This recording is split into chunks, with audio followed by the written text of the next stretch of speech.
हाय Sagittarians, इस video के through हम दिसंबर में आपकी लव या पार्टनरशिप या रिलेशनशिप एनर्जी को देखेंगे थ्रू ऑरिकल कार्ड्स, जिनसे ये दो आपकी करंट जर्नी के बारे में बताएंगे। ये 4 कार्ड्स दिसंबर के हर वीक की एनर्जी देखेंगे, जिनको मैंने 4 ऑरिकल कार्ड्स के थ्रू क्लैरिफाई किया है। और फाइनली मोनोलॉजी ऑरिकल डेक से मैंने आपके लिए एडवाइस ली है सिचुएशन की। ठीक है, सो आपकी जो इस वक्त करंट एनर्जी है बड़ी अच्छी प्लेफुल है। मतलब कि आई थिंक बहुत ज़्यादा आपका ध्यान है अपने करियर पे, अपनी प्रॉस्पेरिटी पे। मे बी आप कोई अच्छी इनकम अपॉर्चुनिटी की तलाश में, या आपको ऑलरेडी मिल चुकी हुई है। और ओवरऑल आपकी एनर्जी थोड़ी लाइट और प्लेफुल है, ठीक है, एटलीस्ट दुनिया के सामने। सही है।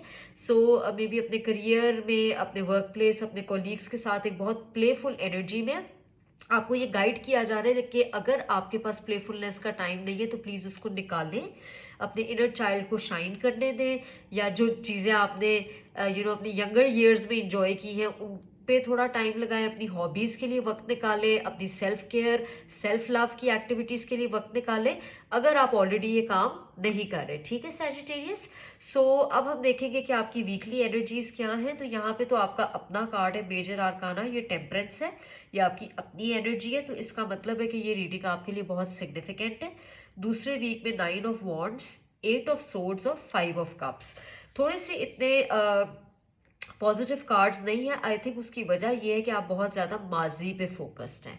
तो आप अपनी करंट लाइफ मतलब करंट हालात पे प्लेफुल या एबंडेंस को एंजॉय करने के बजाय आपका ध्यान बार बार माजी की एनर्जी पे जा रहा है। मे बी कोई टफ साइकिल थी जिसमें से आप गुजरे, क्योंकि बज़ाहिर लग रहा है कि आप बहुत डिफेंसिव महसूस कर रहे हैं। आपने अपने आप को शील्ड कर लिया, जैसे इंसान अपने दीवारें नहीं ऊंची ऊंची खड़ी कर लेता कि आप कोई करीब ना आ सके।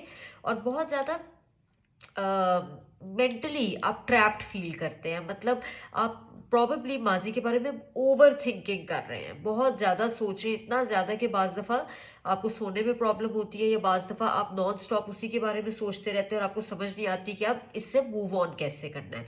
और कुछ पेसिमिज्म भी मुझे नज़र आ रहा है, जैसे आप स्पिल्ट मिल्क के ऊपर रो रहे हैं, you crying over spilt milk, लेकिन आप ये नहीं सोच रहे कि ये जो पीछे इस कार्ड में पीछे 2 कप्स खड़े हैं, ठीक है, और यहाँ पे 2 कप्स गिरे हुए हैं, तो इनफैक्ट 3 कप्स खड़े हैं, लेकिन इस शख्स ने उन खड़े हुए कप्स पे अपनी बैग की हुई है।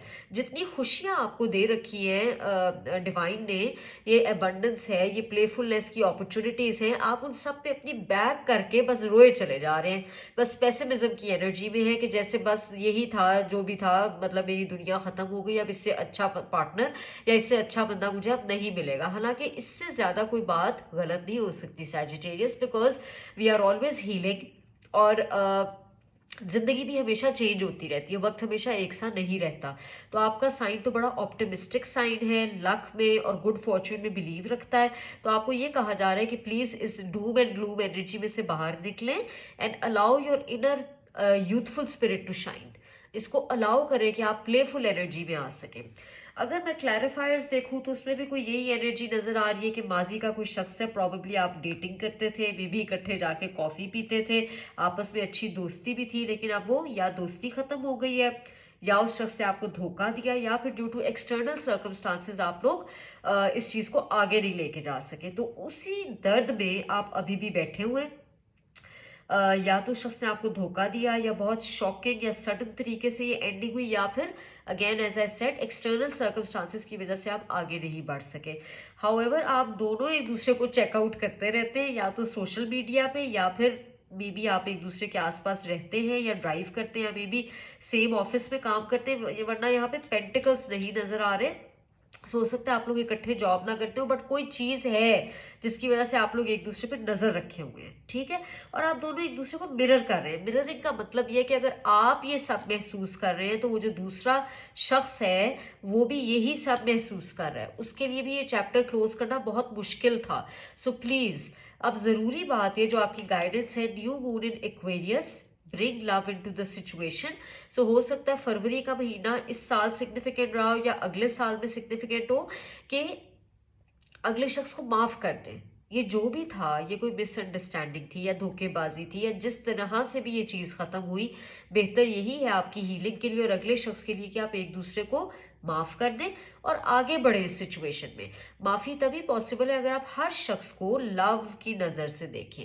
और इस लव में मैं वो नहीं कह रही जिसमें डेटिंग वाला लव होता है या रोमांस वाला लव, नहीं। जिस तरह आप हर जानदार से प्यार करते हैं, इस शख्स को भी प्यार की नज़र से अगर आप देखेंगे तो आपको एहसास होगा कि इस शख्स की कुछ मजबूरियां थी, इस शख्स के कोई मसाइल थे, इस शख्स की कोई रिस्ट्रिक्शंस थी, मे बी कोई वूड्स थे, कोई ट्रॉमा था जिसकी वजह से ये रिलेशनशिप आगे नहीं बढ़ सकी। और ये भी हो सकता है कि ये वूड्स, मजबूरियां या ट्रॉमा आपका रहा हो। सो जो भी था, दोनों पार्टीज को हील करने की जरूरत है और इस पेसिमिस्टिक एनर्जी में से बाहर आए and focus on the present moment. इस वक्त आपके पास बहुत अबंडेंस है और आप अपने इनर चाइल्ड को हील करें, अपने इनर चाइल्ड के साथ वक्त गुजारें। और अगर आपको और भी मशवरा दूं तो इनर चाइल्ड को हील करने का सबसे बेहतरीन तरीका ये होता है कि आप बच्चों के आसपास वक्त गुजारें, यंगर लोगों के आसपास वक्त गुजारें। इस तरह भी आपकी हीलिंग होगी। तो आई एम सॉरी सैजिटेरियस, कोई बहुत पॉजिटिव एनर्जी नहीं है, but hopefully by the end of this month you will feel better if you continue healing your self. असल काम ये है कि आप माजी की एनर्जी से बाहर आए और अपनी हीलिंग पे काम करें।